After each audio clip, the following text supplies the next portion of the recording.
स्वागत है आप सभी का स्कॉलर साइंस में। आज मैं आपको पढ़ाने वाला हूँ एक टॉपिक जिसका नाम है ये सब स्पेस कहीं टॉपिक में कंटिन्यू लेक्चर है, यानी स्मॉलेस्ट सब स्पेस कंटेनिंग ए सबसेट। ठीक है, जो भी छोटे वाले सब स्पेस होते हैं वो एक सबसेट रखते हैं। So we discuss earlier very about a subspace and its related examples in algebra vector subspace. We discuss in previous lectures.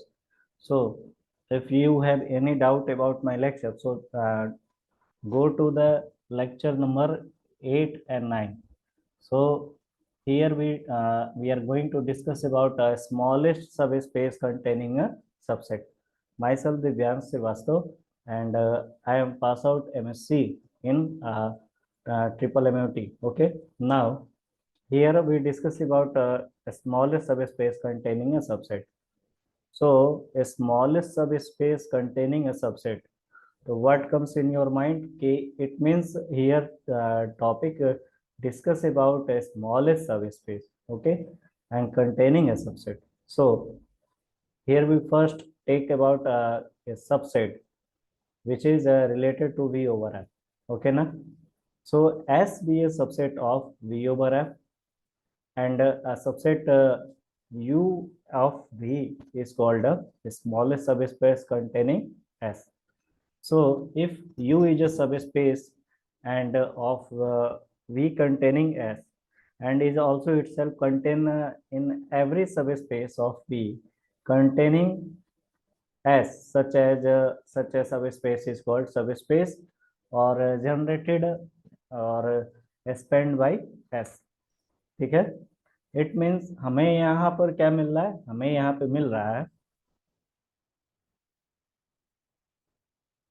हमें यहाँ पे एक चाहिए सबसेट चाहिए जिसका फील्ड का ओवरलैप है। ठीक है, और हम लेकर के चल रहे हैं दो सबसेट जो कि U ऑफ V है। इसको कहेंगे स्मॉलेस्ट सबस्पेस जो कंटेन कर रहा है S के लिए। ठीक है, ये क्या है आपका स्मॉलेस्ट सबस्पेस है containing S। So U is a subspace of V containing S। अगर U और V दोनों सबस्पेस कंटेन कर रहा है S में, तो इससे ही मतलब है कि U जो होगा, U is a subspace of V containing S and itself contained in every subspace. So of V containing S, such a subspace is called subspace generated or spanned by S.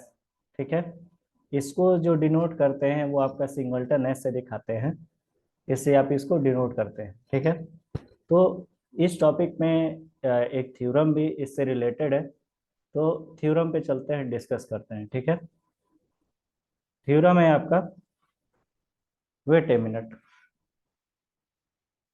I think my inverter is end. So here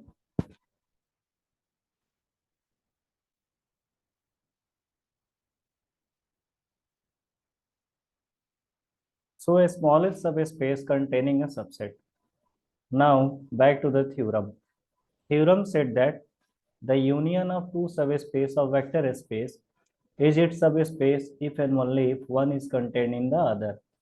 अगर एक में दूसरा content कर जाए सब space, तो उसका union मतलब क्या होगा उस वेक्टर स्पेस का?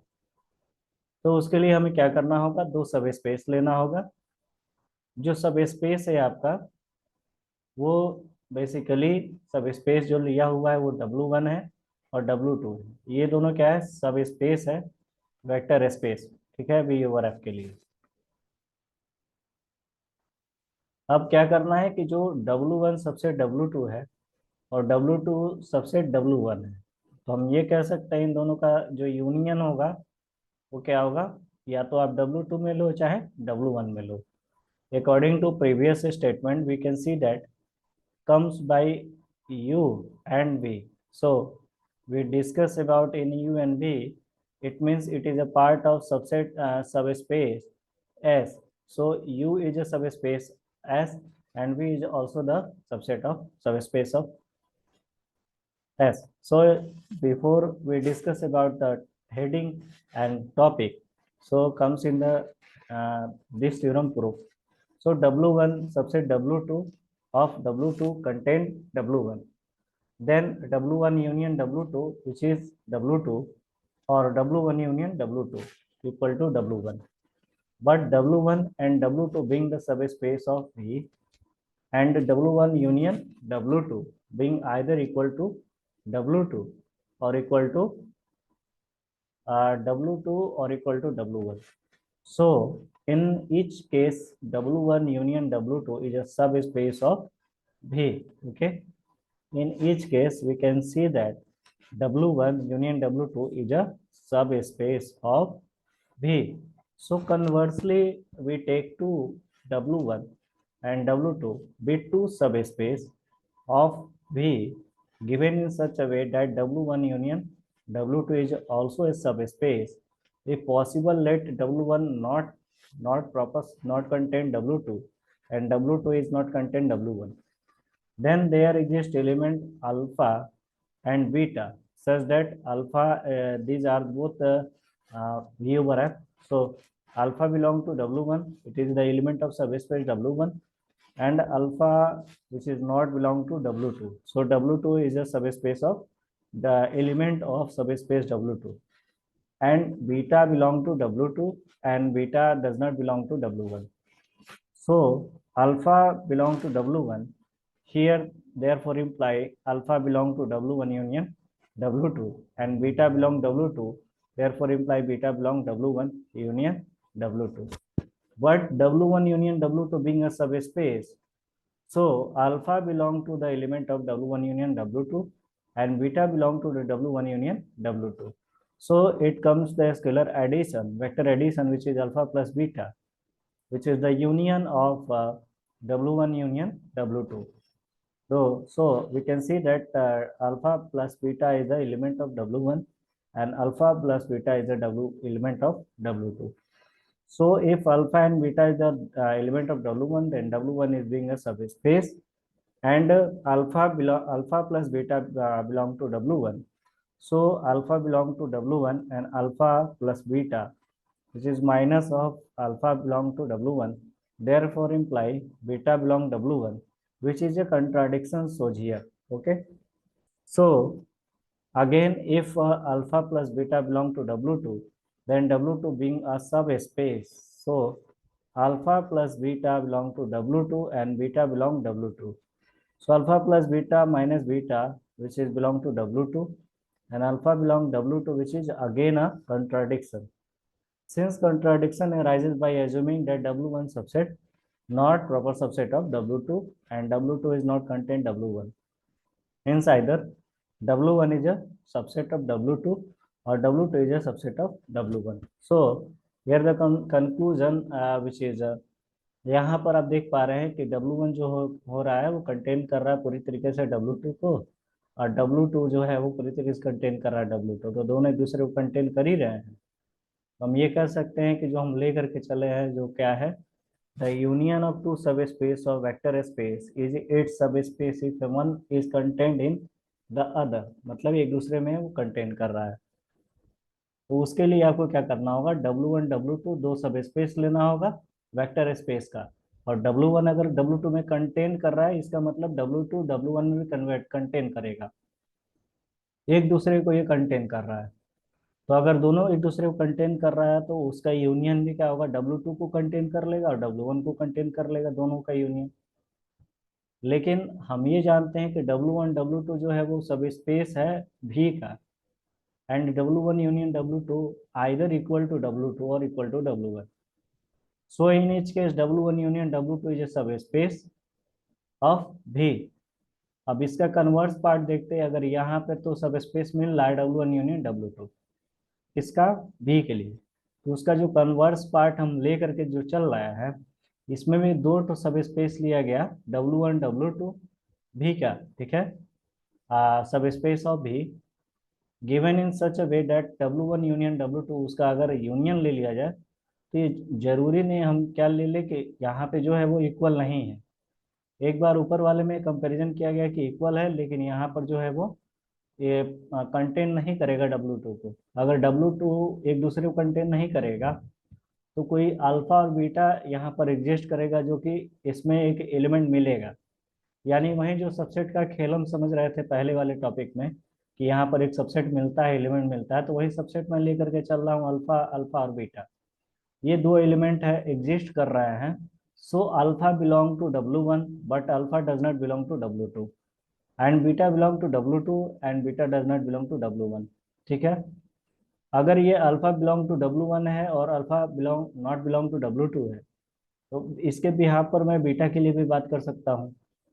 यानी alpha belong to W1 therefore imply alpha belong to W1 union W2 हो जाएगा, and beta belong to W2 therefore imply beta belong to W1 union W2। But but W1 union W2 being a sorry, what the matter यार, बड़ा दिक्कत हो रहा है।